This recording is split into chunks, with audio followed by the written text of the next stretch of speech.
Andi mateka ya Afrika mu by'isanzure yongeye kwandikwa. Aya mateka akaba yarandikiwe muri leta ya Florida hari ku itariki ya 11 z'ukwezi kwa kane uyu mwaka wa 2026 ubwo misiyo yiswe CLIMCAM y'ibihugu bitatu bya Afrika yatangiraga ku mugaragaro itangiriye mu cyanya cyahariwe kurekurirwamo ibyogajuru. Ibi bihugu ni Uganda, Kenya ndetse na Egypt. Kuri ibi bihugu bya Afrika ntibyohereje icyogajuru nk'ibyo dusanzwe tuzi cyangwa twumva, ahubwo bohereje kamera. Iyi ikaba ari kamera yiswe CLIMCAM PAYLOAD. Ni kamera ifite uburemere bw'ibiro 3.5, ikaba izifashishwa mu kubona amakuru y'ingenzi ku kirere ndetse n'imihindagurikire y'ibihe. Iyi kamera kandi ikazakora aka kazi kayo izenguruka isi. Ikindi kandi iyi kamera ngo nubwo igaragara nk'aho ari nto, ariko ngo ikizamarira umugabane wa Afrika cyo kikaba gihambaye ku bijyanye n'ahazaza h'uyu mugabane.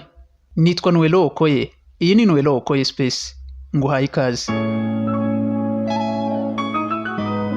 Nkuko natangiye mbikubwira, misiyo yatangiye ku itariki ya 11 z'ukwezi kwa kane 2026 ubwo rokete ya SpaceX yitwa Falcon 9 yikoreraga icyogajuru Cygnus NG-24. Iki kikaba cyari icyogajuru kigemuriye abashakashatsi bari muri ISS cyangwa International Space Station. Iki ni icyicaro cy'abashakashatsi mu Isanzure. Mu byo iki cyogajuru cyari kibagemuriye harimo ibyo kurya ndetse n'ibikoresho bagomba gukoresha mu bushakashatsi, ndetse mu byo cyatwaye cyahise cyongeraho n'iyi kamera y'ibi bihugu bitatu byo muri Afrika. Mu yandi magambo ni ukuvuga ko iyi kamera yagiye ijyanye n'ibikoresho ndetse n'ibiryo by'abashakashatsi bari mu Isanzure mu bikorwa by'ubushakashatsi. Ku itariki ya 13 z'ukwezi kwa kane uyu mwaka wa 2026 ni ukuvuga nyuma y'iminsi 2 icyogajuru gihagurutse, nibwo cyageze kuri iki cyicaro cyo mu kirere cy'abashakashatsi International Space Station. Kuri ubu hakaba hakurikiyeho ibikorwa bya installation cyangwa se kwinstara iyi kamera, ndetse bagatangaza ko mu minsi y'imbere igiye gutangira akazi, aho igiye kumara igihe kingana n'umwaka wose icuramiye umugabane wa Afrika iriho ikusanya amakuru inayatanga. Biteganyijwe ko mu kwezi kwa munani uyu mwaka wa 2026 systeme y'iyi kamera izatangira kohereza amakuru y'ingenzi abashakashatsi bazagenda bifashisha mu bihe bitandukanye. Iyi kamera ikaba ari kamera idasanzwe, ariko bidashingiye kuko igaragara, ahubwo bishingiye kuko ikora, kuko yo ntabwo irindira kohereza amakuru ku isi ngo abantu bari bo bayatunganya nk'uko systeme zo hambere zabikoraga. Ahubwo iyi kamera ifite ikoranabuhanga ry'ubwenge buhangano ibizwi nka AI, rikazajya riyifasha gufata amakuru no kuyitunganyiriza ikayatanga ari amakuru atunganyije yahita akoreshwa ako kanya. Nk'uko bamwe mu bayobozi babitangaje, ngo amakuru y'iyi kamera izajya itanga azajya yifashishwa mu kugenzura ibijyanye n'amapfa,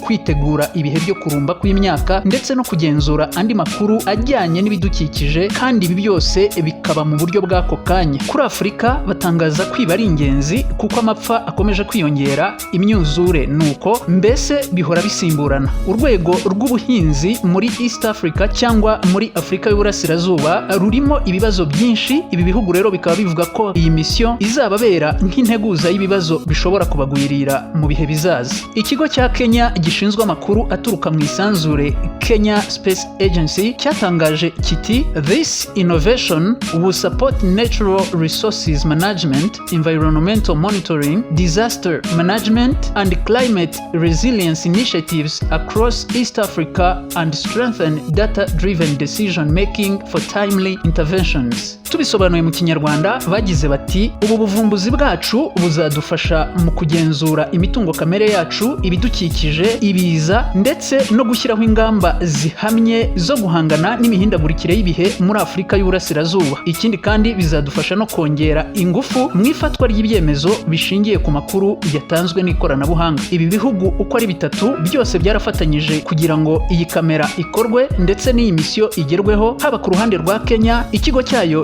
gishinzwe iby'amakuru aturuka mu Isanzure, KSA, Kenya Space Agency, uruhare rwacyo kikaba kizibanda ku buryo amakuru aturuka kuri iyi kamera azajya akoreshwa. Naho ku ruhande rwa Egypt, ikigo cyayo cyitwa Egyptian Space Agency, nabo bakaba barakoze ibiri technique birimo guteranya iyi kamera ndetse no kuyisuzuma ngo barebe ko ikora neza. Ku ruhande rw'igihugu cya Uganda, nabo Uganda Space Agency, ikigo cyabo gishinzwe iby'amakuru aturuka bikomoka mu isanzure kikaba kizagenzura itangwa ry'amakuru ndetse n'ikoreshwa ryayo. Ibi bihugu bikaba bikoze iki gikorwa mu gihe ibihugu byinshi bya Afurika bigikoresha amakuru ku mihindagurikire y'ibihe bikayakoresha biyakuye ku byogajuru by'ahandi. Reka ngushimire cyane wowe twabanye muri iki kiganiro. Kora subscribe niba utarayikora kugira ngo ibiganiro byacu bijye bikugeraho bigisohoka. Kora like, share na comment. Niba hari n'ingingo wifuza ko twagukoreraho ikiganiro nayo yitubwire muri comment. Icyo uyu munsi nahangisoreje nitwa Nuello Okoye. Iyi ni Nuello Okoye Space. Imana ibarinde.